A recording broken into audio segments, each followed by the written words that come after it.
what we do now is doing a split. We want to do a split right in here. As I said in the video before, this scene I want to do a double scene. I will blend it in right now. And it looks like this, yeah. So to do that, we go in the composition, double click it. And this is our first scene. And this is our second scene. Both scenes need to be same length. So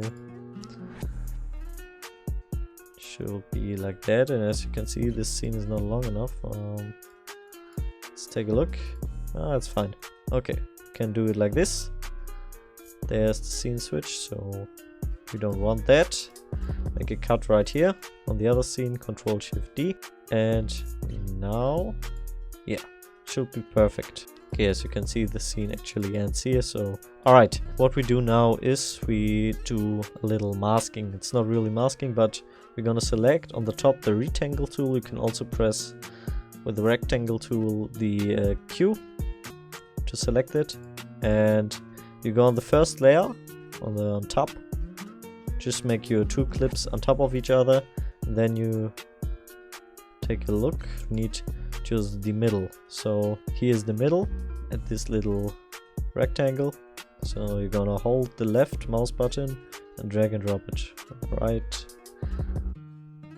like this. And now, as you can see, it's probably not the focused area or the area you want to focus. So you go on here and you're gonna press F to open the mask, and then you go on the selection tool. You can reach with V as well, and then you can move it.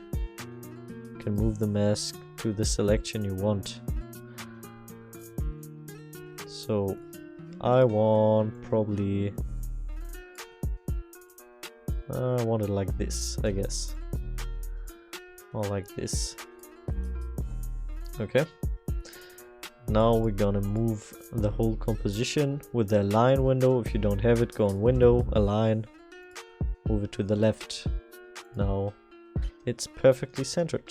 Alright, and the same you want to do with the other scene. You don't need to do a masking because you have it right here. You want to get to the point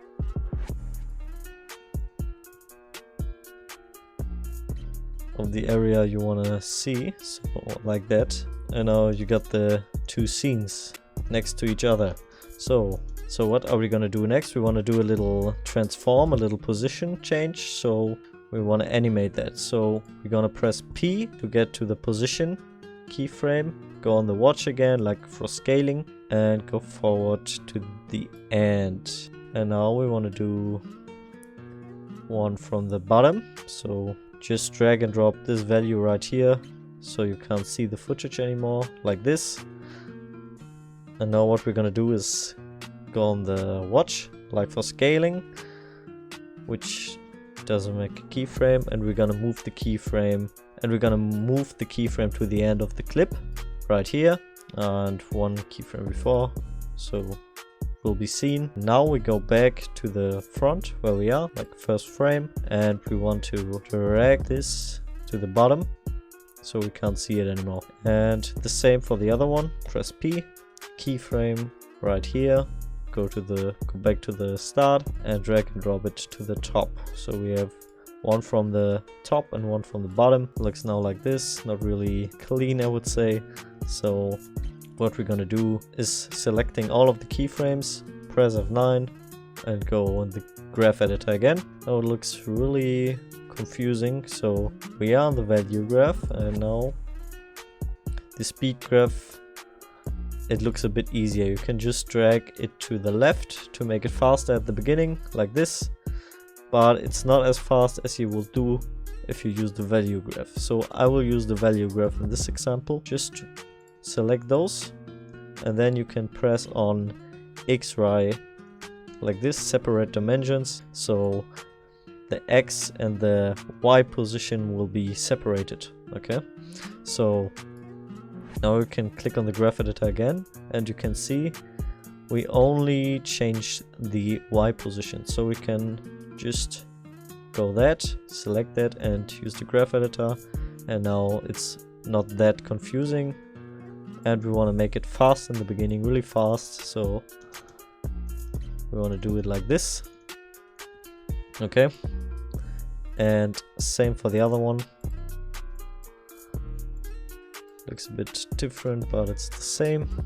Okay, now only one problem, so we want to do a masking for that as well. So what we can do is just go on the layer we mask, on this one, press F, and go on the mask one, Control C to make a copy, go on the other layer and press Control V. Now you can see you have the mask as well on that layer, and now we can press F again, go on the mask, and it's selected, and we can move it. This can zoom in, and it's perfect aligned. Alright, now it will look like this. And you can go on the black solid, unhide it, and now if we're gonna go on tutorial loop,